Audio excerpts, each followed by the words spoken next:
So happy new year guys, hope you're doing well. Welcome back to another One Piece review. This time we're covering manga chapter 1170. And I feel like with this chapter and the recent episode we got to cap off the Egghead Island arc in the finale, I'll get to that in a second, but that this is the ending of an old era and April 5th is the beginning of a new era. But Toei Animation ended strong with a very strong finale to the Egghead Island arc. All in all, I would say it's probably the best animated arc that we've ever gotten. Like, I know it's a hot take considering we got Wano, but I will throw even Wano into that mix and say Egghead Island is hard to debate. It's like top 2 as far as adapting the manga.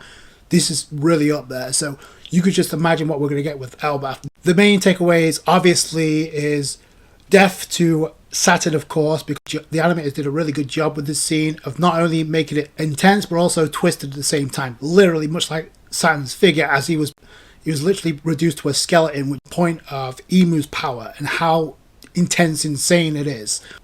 I did find it interesting though, before Saturn met his maker at the hands of Emu, we had one asshole replaced by another asshole as far as the Gorosei, because in comes Garling Figureland, walking like a boss.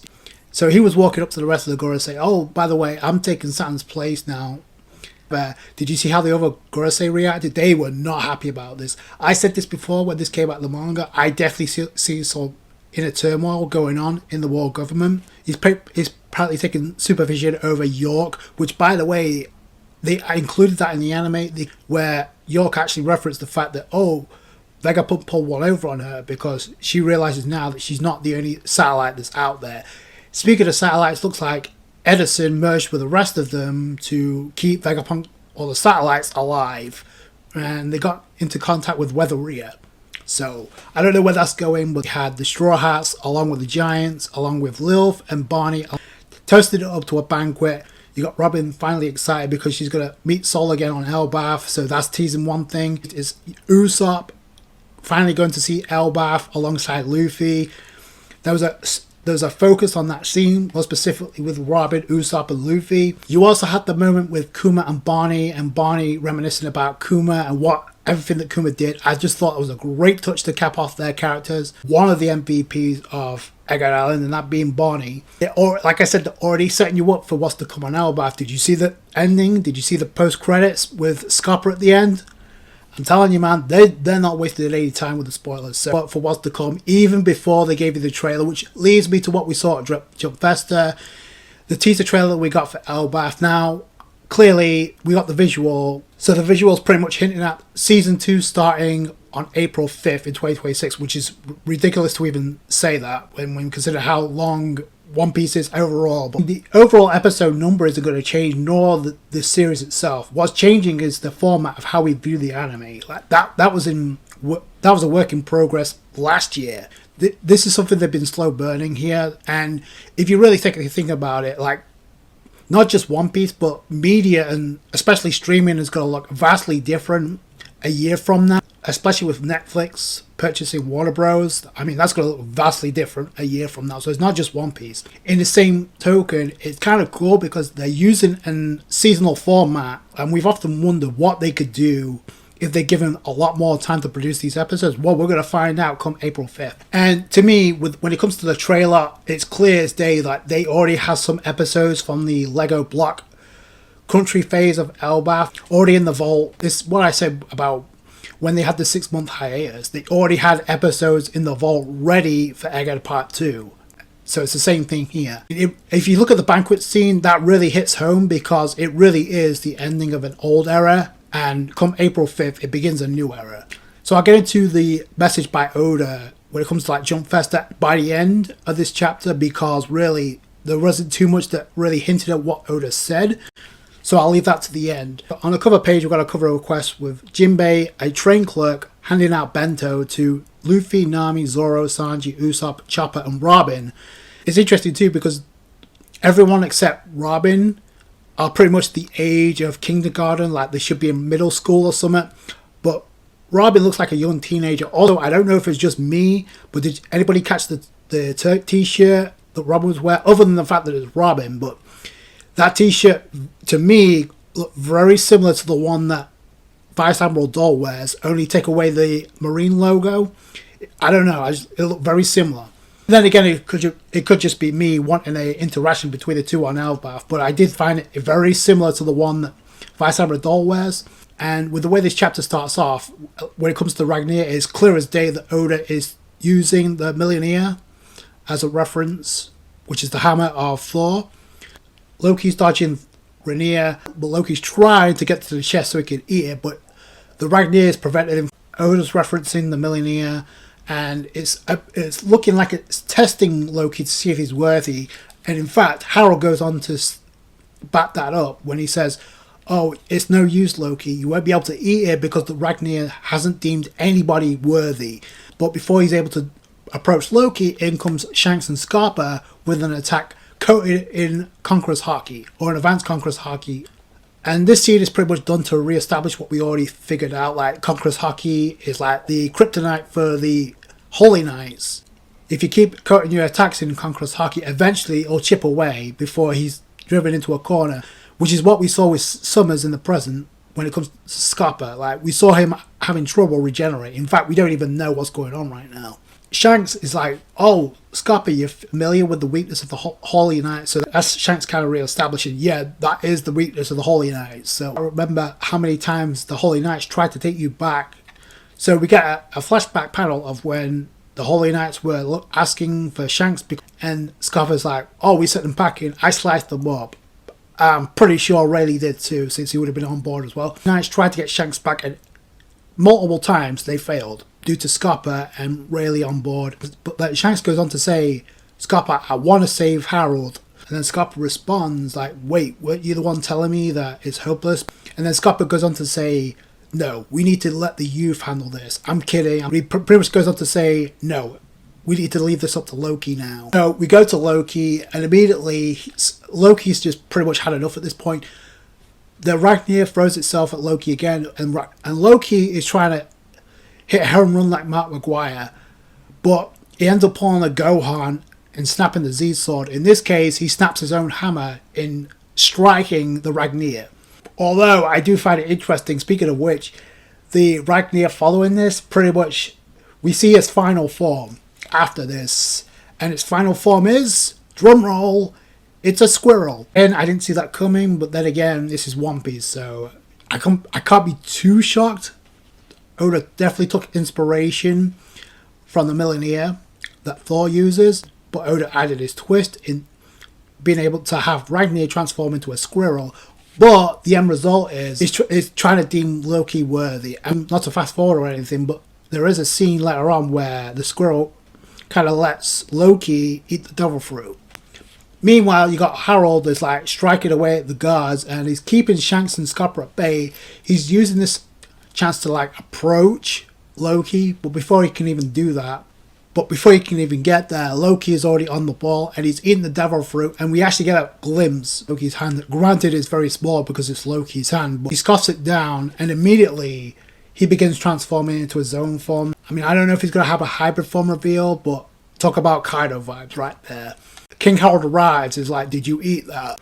But King Harold tries to attack. It doesn't work because Loki immediately counters, first obliterating Harold, but as he's reforming, Loki in his own form grabs a hold of Harold, and you see the silhouette, you see the shadow of his own form, which I thought was pretty cool. Obviously, Oda's not going to show that until we get to see Luffy and Loki team up in their zone forms in the present. Loki immediately switches back to his base form, and then with Ragnir in hand like a boss, he coats it in Conqueror's Haki and just smashes King Harold. Again, he's still reforming, but obviously you see it's taking its toll.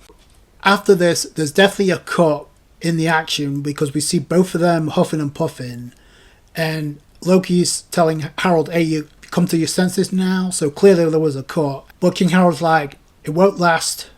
I'm beyond redemption at this point." And Loki finally realizing you were being controlled, weren't you? Harold is telling Loki, "You have what it takes to lead Elbaf." And then Loki responds, "You're the worst, having your son." And I like this part where King Harold is thanking Loki for what he did for Ida before she died. So, and because King Harold was touched by how much he loved her. So Loki charges in, and as he does, he's like, "I'll never forgive you for this." And then King Harold's like, I love you too. And immediately he strikes King Harold as he does, and I love this touch by Oda. He brings down that bolt of lightning to strike Oda's castle. I thought it was a great touch. You see the shading on this panel with Oda where Loki hits his own father with the Ragnir to deliver the final blow and put a stop to his father once and for all. You also see the Haki splashes as well, so I thought that was a really cool panel.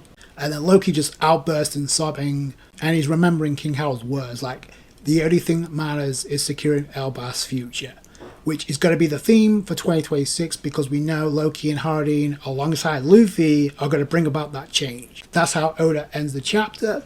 I'm going to be honest, I was kind of expecting Oda to like wrap up the flashback and bring us to present time before the end of this chapter, but Oda going to wait until the next chapter. Now, I will say, with this, there's a possibility of Oda giving us a couple of tidbits of information when it comes to like Shanks, because he's also a part of this flashback, so it may not be over just yet. Oda could just skip back to the present and end the flashback in the next chapter, so, and not just address what happened with Shanks whatsoever, although I think he will, because considering like Loki has a hatred for Shanks and needs to reveal why that is. Oda's going to have Loki pull an Itachi and keep the truth to himself about what he did to like try and save Elbaf, but just like to protect his father's image.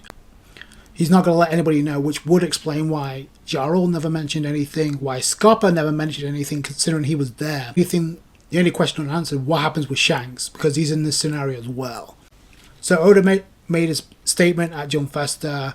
3 bullet points I took from this message. Number 1 was about the live action and him confirming the fact that season 3 is already being filmed as we speak. So, but that's not really a surprise when you consider the first trailer that we got for season 2. It confirmed that season 3 was already greenlit. He goes on to clarify that season 3 will 100% focus on the full Alabasta arc. So they're going to try and wrap up the Alabasta arc in season 3. That's going to be a tough test. Second thing is what he mentioned about the One Piece film. And we got this mentioned last year at Jumpfesta, but Oda kind of like reaffirms there is a One Piece film, a new One Piece film in the works. He says he can't speak too much about it. When it comes to the One Piece film in the works, things are not progressing as smoothly as he would like. Well, I'm assuming that's because the anime just got done animating the Egghead Island arc, and now are about to go into Elbaf. So you can't have it both ways here. Which would you rather have? Oda's hyping this movie up, but let's be real here, there's a good chance this could very well be the last One Piece movie that we get, considering where we're at in the story. I don't think that's something that needs to be rushed, but it could also explain why they're taking a seasonal format, as well as obviously the pacing issues with the manga. And finally, he goes on to address what the future holds when it comes to the manga in 2026. So the main takeaways is the manga will return to the present along with Luffy and the Straw Hats on Elbaf. That we know. But he also states, just when your perspective on Elbaf shifts, boom, it ends. He says it will end with a big flashy finish. Who does that remind you of when you hear that? I'm just saying. So Oda's stating that there's a possibility Elbaf ending within this year. Then he goes on to clarify, following this, things will get intense, leading into the island that only Roger reached. I'm assuming referring to Laughdale. We're going to Laughdale this soon. Either that or he's referencing Lodestar. But then Oda goes on to clarify the man marked with flames will make an appearance in 2026. So that's something he confirmed. Then to also hype things up, he goes on to say, in addition to this, 2 people will meet for the first time ever that have never come face to face, that will cross paths. He preferences this will be a festival of encounters. The story from this point on will move a lightning fast pace. Ahead lies a festival. He mentions this twice when summarizing the manga what's to come this year. So I don't know, maybe just me, but the way he's referencing like festival, I don't know about anybody else, but a festival of encounters sounds like a pretty sick name for a future arc. I'm just saying. So I wonder if there's something to this, because Oda is making it clear that he's dead set on ending Elbaf before the end of this year, before the end of 2026, which to me is kind of a tall order. Now, I can see this because the way the pacing worked when we first arrived on Elbaf was lightning quick. Before we cut into King Harold's flashback, look at the pacing that we got at the beginning of Elbaf. So I don't doubt that for a second. And I wasn't expecting Elbaf to be a 4-year arc like Wano. But that, to me, like considering everything that Oda has to wrap up when it comes to Elbaf, either two things are crystal clear. Either Oda's going to do what I said initially and bundle all these loose ends and tie them into Elbaf, or because he can't have one after the other in between Elbaf. If he's talking about lightning fast pacing and ending Elbaf this year, a lot of elements come into Elbaf, and the fact that he used the big flashy finish tells me it's not just the Straw Hats and it's not just the Holy Knights, the only outsiders that are going to be coming into Elbaf. But I wouldn't be shocked, and I'll be the first to say I told you so. Although I will say things could change at a drop of a dime, so it's all well and dandy that Oda says this now, but things could change 6 months from now. We don't know. But he does go on to preference the fact that he's getting older, so that's why he's going to have to amp up the pacing, because he realizes this can't last forever. And considering the fact that Oda's referencing his age and the fact we are in the final saga, so it's not that far-fetched.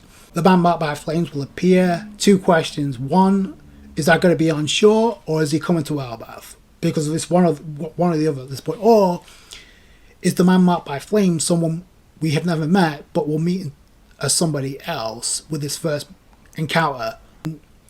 I do have a question about this. When he says that 2 people will meet for the first time that have never crossed paths, is he talking about in what we've seen, that 2 characters that we've never seen cross paths, that have crossed paths off screen? Or if you take that statement and run with it to push your own narrative, this is why I'm asking, like, does that mean like this is 2 characters that we've never seen cross paths, or is it 2 characters that have crossed paths but we haven't seen it in the story? So which is it? I find it very interesting that the reasoning that this is turned into one of the reasons why the anime is about to become seasonal as of April 5th is because of the pacing of the manga. But now all of a sudden Oda is like, he's amping up the pacing to a lightning speed to which we've never seen before. So we can make our speculations about who these 2 characters that are going to meet for the first time are, but it depends on what the context is. Let what you guys think in the comments below. Like I said, with the ending of episode 1155, and with the way that Oda worded this statement at Jumpfesta, it really is the ending of an old era and the beginning of a new. And like I said at the start, it's something we're going to have to get used to with a seasonal format for One Piece. But like I said before, if this leads to better quality, I'm not going to argue. So those are my thoughts, but there's been a lot to talk about considering there's been a lot of One Piece news to come over this past week. A new era on April 5th, and I can't wait to see what Oda has in store. That's going to do it for today. If you guys enjoyed this video, you guys know what to do. Hit that thumbs up. I appreciate that. I appreciate all you guys' support. Take it easy, guys. Bye.